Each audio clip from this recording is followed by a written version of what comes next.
बिस्मिल्लाहिर्रहमानिर्रहीम। अस्सलाम वालेकुम। मैं इब्रार अहमद मेहर एडवोकेट। सुबह का बूला अगर शाम को घर वापस आ जाए तो उसे बूला नहीं कहते, लेकिन अगर शाम को वापस आ जाए तो अगर शाम को वापस आने की बजाय वो 44 साल बाद घर वापस आए तो उसे क्या कहते हैं, इसका फैसला मैं आपके ऊपर छोड़ता हूं। सुप्रीम कोर्ट ऑफ पाकिस्तान के 9 रुकनी लार्जर बेंच ने चीफ जस्टिस काजी फायद ईसा साहब की सरबराही में जुल्फकार अली भुट्टो की फांसी के खिलाफ जो रेफरेंस था उसके ऊपर अपनी राय का इजहार करते हुए अपनी गलती को तस्लीम कर लिया। यानी कि जुल्फकार अली भुट्टो साहब को 1979 को फांसी पर लटकाया गया था और उस वक्त से लेके आज तक 44 साल गुजर गए। आज 44 साल गुजरने के बाद सुप्रीम कोर्ट को होश आई कि उस वक्त जो फैसला सुनाया गया था वो गलत था, वो आइन और कानून के खिलाफ था। सुप्रीम कोर्ट ने इस पे अपनी गलती को तस्लीम करते हुए ये कहा कि जुल्फकार अली भुट्टो साहब की फांसी का जो फैसला था वो गलत था। उनका ट्रायल फेयर नहीं किया गया, उनके केस का फैसला आइन और कानून के मुताबिक नहीं किया गया, उनको सजा कानून और आइन के मुताबिक नहीं दी गई। तो क्या सुप्रीम कोर्ट का आज 44 साल के बाद अपनी गलती को तस्लीम कर लेना काफी है? इसके ऊपर भी हम बात करेंगे, लेकिन इससे पहले ये जान लेना बड़ा जरूरी है कि इस केस का पस मंजर क्या था। जुल्फकार अली भुट्टो साहब के खिलाफ ये केस क्यों बनाया गया, इसकी वजह क्या थी और इस केस के अंदर कौन सी बड़ी बड़ी खामियां थी।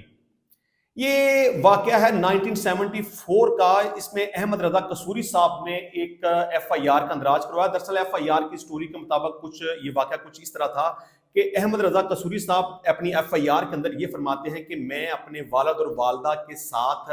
शादी से वापस अपने घर की तरफ जा रहे थे। वो कह रहे हैं कि मैं गाड़ी ड्राइव कर रहा था, मेरे वालिद साहब मोहम्मद अहमद कसूरी साहब मेरी साथ वाली सीट के ऊपर बैठे हुए थे, मेरी वालदा गाड़ी की पिछली सीट पे बैठी हुई थी। जब हम घर की तरफ जा रहे थे तो अचानक हमारी गाड़ी के ऊपर कुछ नामालूम अफराद ने हमला कर दिया, यानी कि उन्होंने हमारे ऊपर गोलियां चलाना शुरू कर दी। उनकी इंटेंशन और मकसद सिर्फ हमें मार डालना था। अहमद रजा कसूरी साहब का यह कहना है कि मैं और मेरी वालदा तो खुशकिस्मती से बच गई, हमें कोई गोली नहीं लगी, लेकिन मेरे वालिद साहब के जिस्म के मुख्तलिफ हिस्सों पर गोलियां लगीं और वो जख्मों की ताब ना लाते हुए इस दुनिया से रुखसत हो गए और उनकी मौत वाक़या हो गई। अहमद रजा कसूरी साहब अपनी एफआईआर के आखिरी लाइनों के ऊपर ये लिखते हैं कि ये सारा वक़ुआ जुल्फकार अली भुट्टो वल्द शाह नवाज भुट्टो के मशवरा और इमा के साथ किया गया है। यहां आपकी याद दहानी के लिए मैं ये भी बता दूं कि जब 1974 को ये वक़ुआ हुआ और जुल्फकार अली भुट्टो साहब के खिलाफ ये एफआईआर का अंदराज हुआ, उस वक्त जुल्फकार अली भुट्टो साहब पाकिस्तान के वजीर आजम थे। चले खैर, एफआईआर का अंदराज हो गया, उसके बाद तफ्तीश का अमल शुरू हुआ, लेकिन पुलिस ने अपनी इन्वेस्टिगेशन के दौरान इस केस को खत्म कर दिया। आप ये समझ लें कि ये केस दाखिल दफ्तर हो गया और एक तरह से ये केस खत्म हो गया और केस बरी हो गया। वजह यह थी कि जो वक़ुआ हुआ उसके बारे में ना तो कोई चश्मदीद गवाह मौजूद था और ना ही हमलावरों के बारे में पता था कि वो कौन लोग थे जिन्होंने अहमद रजा कसूरी और उनके वालिद मोहम्मद अहमद कसूरी के ऊपर हमला किया। और ना ही जुल्फकार अली भुट्टो साहब के खिलाफ किसी किस्म का कोई एक गवाह भी मौजूद था जो ये कहता कि जुल्फकार अली भुट्टो साहब के मशवरा और इमा के साथ किया गया है। अब अहमद रजा कसूरी साहब की एक पर्सनल परसेप्शन थी, उनका यह ख्याल था कि ये उनके ऊपर जो अटैक करवाया गया है ये जुल्फकार अली भुट्टो साहब ने करवाया है, लेकिन उनके पास इस केस को साबित करने के लिए कोई एक सिंगल गवाह भी मौजूद नहीं था। चले खैर, इस केस की तफ्तीश हुई, केस दाखिल दफ्तर हो गया। जब ये वक़ुआ हुआ उसके तकरीबन 9-10 दिन के बाद कौमी असम्बली का इजलास हुआ। चूंकि अहमद रजा कसूरी साहब एक पार्लियामेंटेरियन थे, वो कौमी असम्बली में गए, लेकिन जब वो कौमी असम्बली में गए उस वक्त वो अपने वालिद की खून आलूद शर्ट और एक बोतल, जिसके बारे में ये कहा जाता है कि उस बोतल के अंदर मोहम्मद अहमद कसूरी का खून था। कौमी असम्बली के अजलास के दौरान अहमद रजा कसूरी साहब ने तकरीर करते हुए खून आलूद शर्ट और खून की बोतल उठा के ये कहा कि भुट्टो साहब, आपने मेरे वालिद साहब का नाहक कत्ल किया है, आपने हमारे ऊपर हमला करवाया, आपने हमारी जान लेने की कोशिश की, आपने मेरे वालिद साहब का मर्डर करवा दिया, मैं आपको कैफरे करदार तक पहुंचा के रहूंगा, मैं आपको नहीं छोड़ूंगा। आखिरकार 1977 को जनरल ज़ियाउल हक ने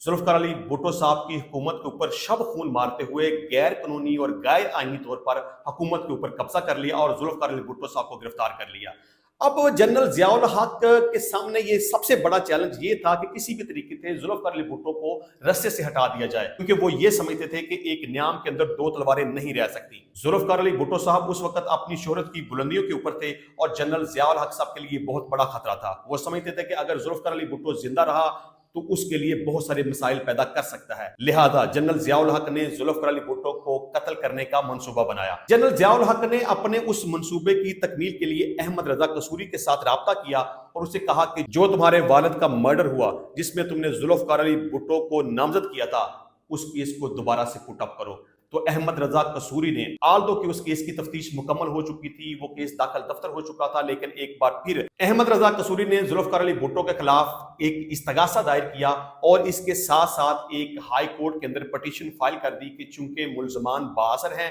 लिहाजा उनका ट्रायल सेशन कोर्ट में नहीं होना चाहिए, उनका ट्रायल बराह रास्त हाई कोर्ट के अंदर होना चाहिए। जुल्फकार अली भुट्टो साहब का ट्रायल हाई कोर्ट में हुआ और हाई कोर्ट ने इस केस की समाअत मुकम्मल हो जाने के बाद जुल्फकार अली भुट्टो साहब को सजाए मौत का हुक्म सुना दिया।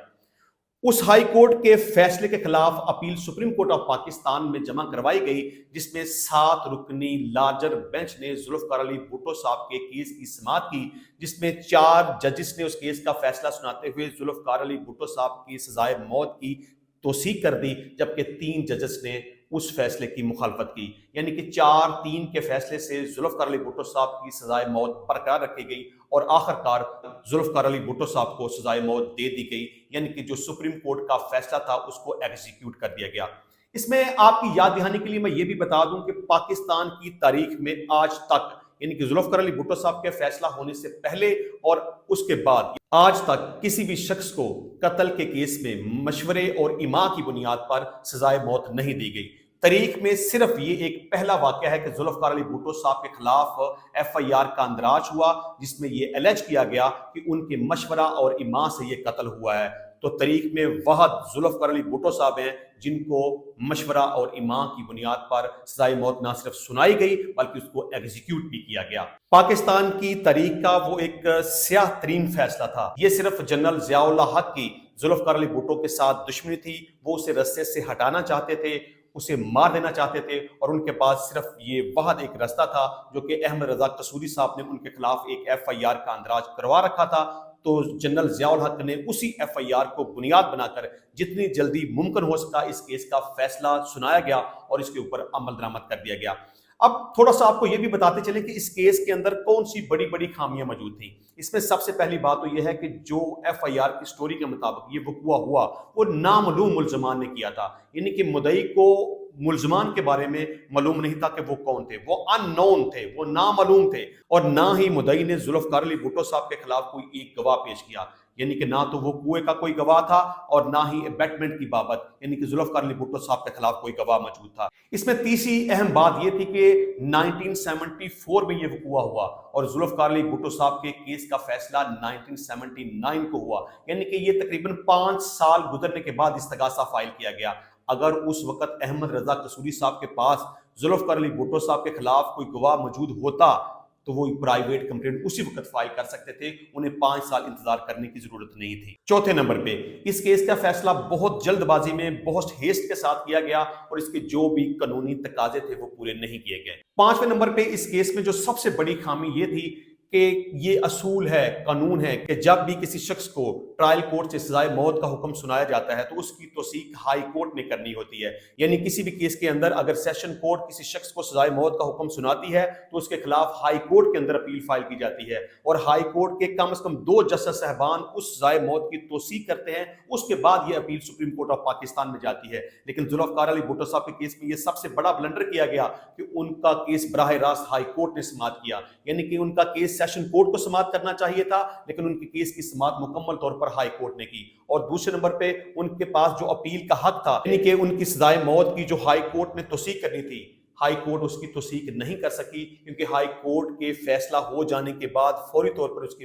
Appeal supreme court of Pakistan में फाइल की गई थी। यानी कि जुल्फकार अली भुट्टो साहब का जो अपील का हक उसने हाई कोर्ट में दायर करने का था वो उनसे छीन लिया गया और उनको मौका नहीं दिया गया और ना ही उनकी सजाए मौत के फैसले की हाई कोर्ट ने तौसीक की। जुल्फकार अली भुट्टो साहब के केस में बहुत सारी कमियां, बहुत सारी खामियां, बहुत सारे ब्लंडर्स हो जाने के बावजूद सिर्फ जनरल जियाउल हक साहब की दुश्मनी की वजह से इस केस के ट्रायल को जितनी जल्दी हो सका मुकम्मल किया गया और जुल्फकार अली भुट्टो साहब को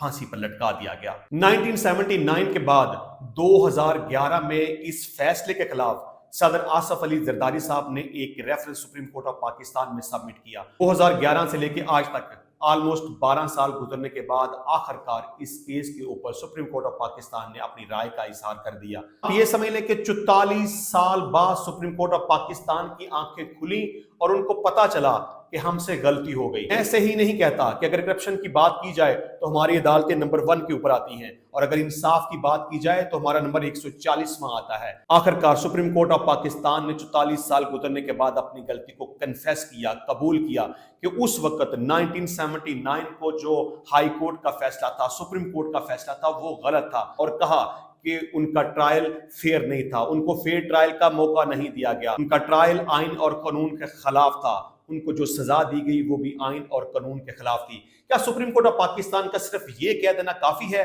बिल्कुल भी नहीं। मैं समझता हूं कि अगर 44 साल गुजरने के बाद सुप्रीम कोर्ट की आंखें खुल गई हैं, उनको इस बात का एहसास हो गया है कि उनसे गलती हो गई, उनको ना करदा गुनाह की पादाश में सजाए मौत सुना दी गई, सिर्फ गलती को तस्लीम कर लेना ही काफी नहीं है। मैं समझता हूं कि सुप्रीम कोर्ट को इसके ऊपर जुल्फ़िकार अली भुट्टो साहब के पूरे खानदान से और पूरी पाकिस्तानी कौम से बाकायदा तौर पर माफी भी मांगनी चाहिए थी। मैं समझता हूं कि अगर सुप्रीम कोर्ट अपनी गलतियां तस्लीम करने के ऊपर आ गई है तो उसको ये भी चाहिए था कि उस वक्त 1977 को जब जनरल ज़िया-उल हक ने जुल्फ़िकार अली भुट्टो की हुकूमत का तख्ता उल्टा और जबरदस्ती टेक ओवर किया, उसके ऊपर अदालतों ने जिस तरह से जनरल ज़िया-उल हक को जस्टिफाई किया, उसके ऊपर भी सुप्रीम कोर्ट ऑफ पाकिस्तान को चाहिए था कि वो अपनी गलती को तस्लीम करता और चाहिए था कि पूरी कौम से माफी मांगी जाती। मैं समझता हूं कि अगर सुप्रीम कोर्ट ऑफ पाकिस्तान अपनी गलती को तस्लीम करने के ऊपर आ गई है तो आज तक जितने भी मिलिट्री डिक्टेटर जिन्होंने चलती हुकूमतों को गिराया, जबरदस्ती हुकूमतों के ऊपर कब्जा किया, नाजायज तौर पर कई कई साल तक पाकिस्तान के ऊपर हुक्मरानी की, उनको जस्टिफाई करने वाली सिर्फ अदालतें हैं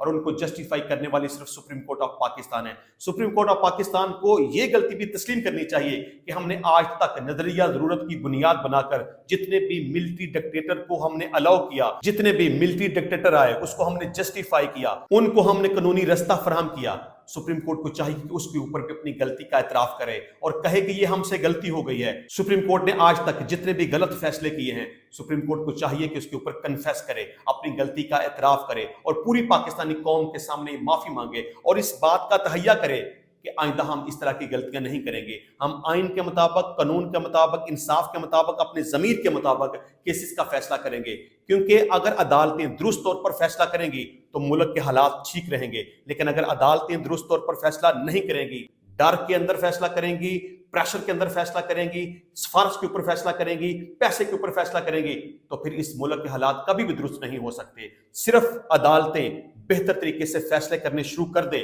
तो इस मुल्क के हालात बहुत बेहतर हो सकते हैं। कि जितनी बड़ी बड़ी गलतियां अदालतें कर चुकी हैं वो आइंदा उनको नहीं दोहराया जाएगा, और जितनी गलतियां वो कर चुके हैं इसके ऊपर उन्हें शर्मिंदा भी होना चाहिए, अपनी गलती को तस्लीम भी करना चाहिए और पूरी पाकिस्तानी कौम से माफी भी मांगनी चाहिए और तौबा भी करनी चाहिए कि आइंदा इस तरह की नाइंसाफी हम नहीं करेंगे। मिलते हैं नेक्स्ट टाइम नई वीडियो में नए टॉपिक के साथ, तब तक के लिए इजाजत दीजिए। अल्लाह हाफिज।